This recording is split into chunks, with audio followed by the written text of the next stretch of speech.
नमस्कार विद्यार्थियों, study 29 academy के एक और नई वीडियो में आप सभी का स्वागत है। आज हम कक्षा 6 व 7 की गणित की कार्य पुस्तिका का कार्यपत्रक 95 हल करेंगे। तो इस कार्यपत्र को समझने के लिए वीडियो को शुरू से लेकर अंत तक देखें और अपना कोई सुझाव हो तो कमेंट बॉक्स में जरूर लिखें। सबसे पहले हम देखेंगे दक्षता, दशमलव संख्याओं की तुलना की समझ विकसित कर पाना। तो इस कार्यपत्रक में हम दशमलव संख्याओं की तुलना करना सीखेंगे। पहला प्रश्न है यहाँ पर, निम्नलिखित में कौन सी संख्या सबसे बड़ी है, लिखिए। यहाँ पर हमें सबसे बड़ी संख्या को देखकर आगे लिखना है, सारणी में दिए गए निश्चित स्थान पर लिखना है। तो पहला है 1.09, 1.099, 1.9। तो यहाँ पर जो बड़ी संख्या होगी वो 1.9 सबसे बड़ी संख्या हो जाएगी। अब दूसरे में 50.69, 506.3, 5.063। तो इसमें 506.3 वाली संख्या बड़ी हो जाएगी,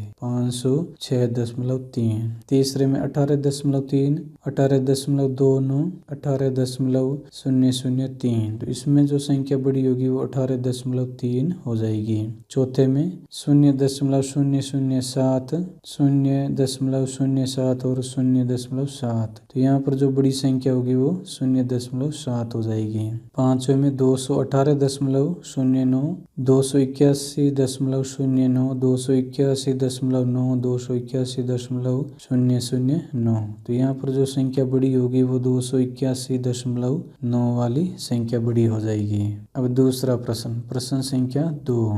यहाँ पर पहले में नीचे दी गई दशमलव संख्याओं के बीच दिए गए बॉक्स में से बड़ा, बराबर या से छोटा में से प्रयुक्त उपयुक्त चिन्ह लगाइए। यहाँ पर हमें संख्याओं की तुलना करनी है और इन तीनों में से कोई उपयुक्त चिन्ह का प्रयोग करना है। तो पहले में है 50.9, 5.09। तो 50.9 वाली संख्या बड़ी हो जाएगी और जो छोटी संख्या होगी इसकी तरफ नुकीला सिरा रह जाएगा। दूसरे में 113.303, दूसरी तरफ 113.33। तो यहाँ पर 1.33 वाली संख्या बड़ी हो जाएगी। तीसरे में 10.57, 10.57। तो इस शून्य का यहाँ पर कोई महत्व नहीं रहता है, इसलिए ये दोनों संख्याएं बराबर हो जाएगी।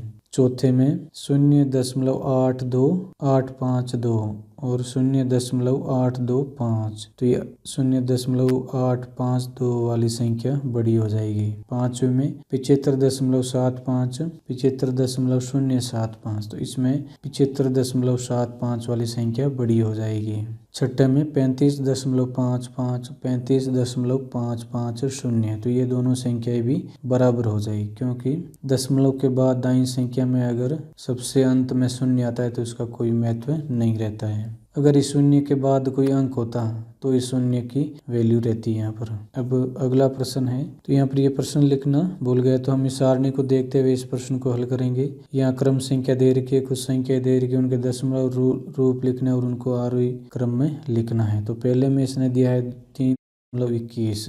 3.21 को जब हम हल करेंगे तो इसका हल आ जाएगा 0.142। ये और आगे भी जाएगा लेकिन हम 3 अंकों तक इसको लिखते हैं। इसके बाद 6/10 को लिखेंगे हम 0.6 और 8/100 को लिखेंगे हम 0.08। अब इनको आरोही क्रम में लिखना है, यानी बढ़ते हुए क्रम में। छोटी संख्या सबसे पहले आएगी, तो यहाँ पर सबसे छोटी संख्या होगी 0.08। इसके बाद 0.142 और सबसे बड़ी संख्या सबसे लास्ट में आ जाएगी 0.6। अब दूसरे में इसने पहले को ही रिपीट कर दिया है, तो आप इसको ऐसा लिख देंगे 0.142, 0.6, 0.08 और 0.08, 0.142 और 0.6। अब तीसरे में 5/10। तो इसका जो भिन्न दशमलव रूप आएगा वो 0.5। अब 55/10 में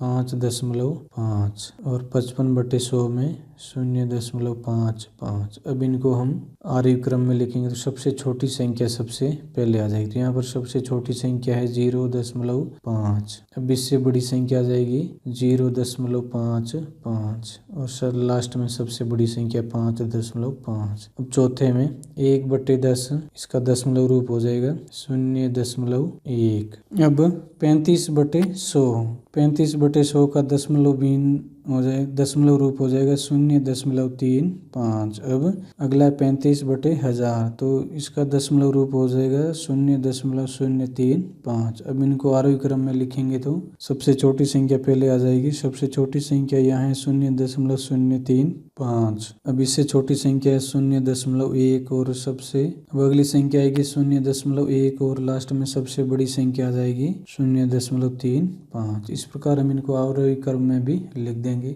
अब तीसरा, अब ये प्रश्न हो जाएगा चौथा, क्योंकि तीसरा इसने प्रश्न नहीं दिया, सीधे सारणी दे दी। चौथा प्रश्न है सत्य या असत्य कथन छांटिए। तो पहला इसमें स्थानीय मान सारणी में जैसे जैसे हम बाएं से दाएं की ओर जाते हैं गुणनखंड पिछले गुणक का 1/10 हो जाता है, तो ये कथन सत्य हो जाएगा। दूसरा है एक खंड को 10 समान भागों में बांटने पर प्रत्येक भाग उस इकाई का 1/100 एक शतांश भाग होता है, तो ये 100, तो ये कथन हो जाएगा असत्य, क्योंकि 10 भागों में बांटेंगे तो ये 1/10 होगा, नहीं कि 1/100 हो जाएगा, तो ये कथन असत्य हो जाएगा। तीसरे में है 25.37 एवं 25.307 में 25.307 बड़ी दशमलव संख्या है, ये कथन भी असत्य हो जाएगा, क्योंकि इसमें बड़ी संख्या होगी वो 25.37 होगी। इसका जो शतांश वाला भाग है वो यहाँ 0 है, यहाँ 7 है, तो ये संख्या बड़ी होगी, तो इसका यह तीसरा कथन भी गलत हो जाएगा। तो इस वीडियो में हमने कार्यपत्रक